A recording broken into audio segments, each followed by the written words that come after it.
This is new to me, so I'm saying, bear with me with some patience. I'll do it better the next time, okay? So we like to, our NDP health critic, France Gélinas. She was elected as MPP in 2007. France has consistently been one of the top 5 MPPs at Queen's Park in terms of bills introduced by bills passed, times, and addressing the legislature and the work spoken.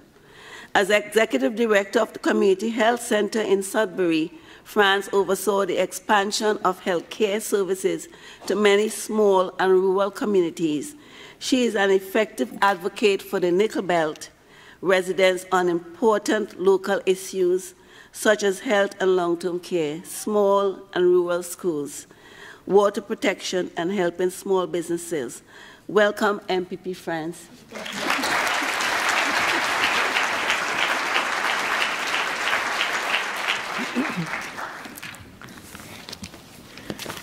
Good evening, everyone. Bonsoir tout le monde. Ani. As it was mentioned, my name is France Gélinas. I am the MPP for Nickel Belt, which is one of those, I have a constituent of mine in here.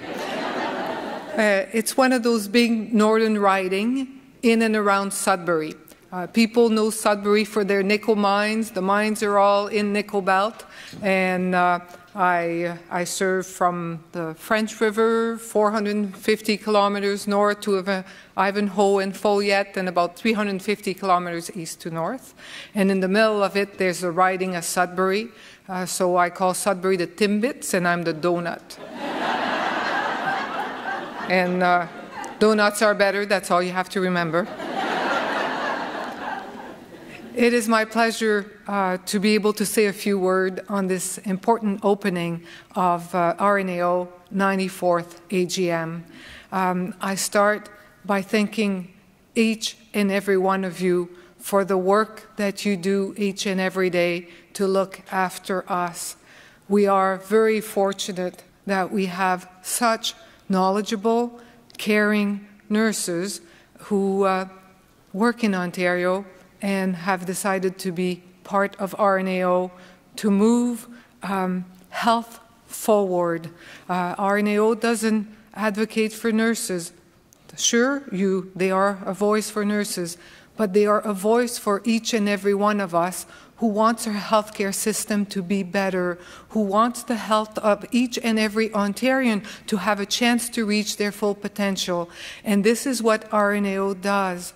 I know that I'm preaching to the choir when I talk about the social determinants of health, but it was RNAO who helped to move those things forward in partnership with all of the partners that we see. I see Adriana Tetley from the Alliance for Healthier Community. I see the Executive Director of Public Health and many others. But RNAO has a special role to bring the voice of nurses forward, and nurses always care for all of us. So I thank you.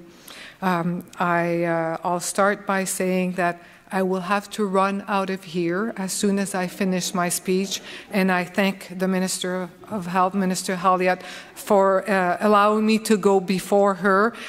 It is budget day. Every day at Queen's Park is a little bit crazy, but you add a budget into this and you have a level of craziness that, yeah, it's something to be reckoned with.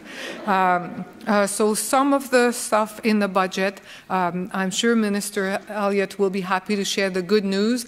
I will share, I'm the opposition, I will share some of the news that worried me a bit. The first is I had the pleasure to speak to quite a few nurses who works in public health as I was mingling around before coming in to this room. So the budget contained a section on public health announcing that public health will be taken from 35 public health units to 10. And that will be done by 2021. If you are a nurse who works in public health, we've all seen the report. We've all seen that decrease in the amount of health units does not bode well. I mean, some of the good news story in the budget is that not only do we get a buck of beer, we will get to drink in public starting at 9 a.m. We will get to buy our drinks in more corner stores and grocery stores and big box stores. And I'm sure all of you are doing the same thing I'm doing. If alcohol becomes more accessible, more available, you are allowed to use it in public, you're allowed to have tailgate parties, you're allowed to start drinking at 9. Do you think the role of public health, the demand for the services of public health and mental health and addiction will go up or down? We don't have to answer this in this room. We all know what that means. The second part I wanted to share with you is that I also know that a large number of you work in our hospitals. I will speak with a hospital that I know very well, Health Sciences North in Sudbury, a large community hospital, a few tertiary program. Last year, they were at over 100% capacity every single night except for 18. And this year, they have been at over 100%. Half of our hospitals are at overcapacity each and every night. We have, on average, 1,200 people sick enough to be admitted into one of our hospitals that will be cared for in a hallway, in a bathroom, in a TV room, in a lounge. You've all been there. You all know what that looks like. The Ontario Hospital Association had come to Queen's Park and told her, at a minimum, just to maintain what we have now, they needed $656 million. Our hospitals are going to be getting $384. That's not enough to maintain what we have now. Things will get worse, not better, and they are not good. So I am worried. I am worried for each and every one of you who work really hard every day, and at the end of your shift are asked to stay because there isn't a nurse to replace you. Each and every one of you that have put in a full week and are called back in because we cannot find a nurse to work the shift. There is nothing in the budget to help for recruitment and retention of healthcare professionals. I represent a Northern riding. The shortage of PSW, the shortage of nurses is in every sector of our healthcare system. It started in home care, it moved into long-term care, and now it is in our hospital. And we can expect with an increase of $384 million when $656 million were needed, that you will continue to do what you've always done, worked really, really hard, and try to make things work. I will be there to help you, but it is a bit of a challenge. The last piece of the budget I wanted to share with you is about Ontario drug benefit. So you all know that over 65 people get their drugs. We now have a line in the budget that says that this will now be based on needs and ability to pay. So this universal that used to be at 65, we're all covered. We can expect changes also. We've all seen with the program we had for children is now the government program is the last payer. The drug benefits for seniors, we don't know exactly the changes that will be done, but we know that it won't be for every seniors anymore. There are also good news. And maybe that's a good thing that the minister goes last, because she will tell you the good news, and we will come out of here smiling rather than the faces that I'm seeing now.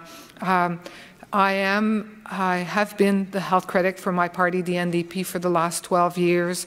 I have had a wonderful relationship with RNAO. You do great research. You're able to identify best practice. You're able to bring issues forward in a way that helps moves the bar. I'm a physiotherapist by profession. When you came to Queen's Park and helped us for offloading devices and helping the government make the right decision to offloading device, I will always remember Doris going up to the Minister of Health and say, if you don't respect the evidence, if you don't respect the body of evidence that shows us that we have to cover offloading device so we don't have an amputation every 3 days in Ontario, I'm going to bring 1,000 amputees on the front lawn at Queen's Park, and I know that she would have done it. And I think the threat worked because we now cover offloading device.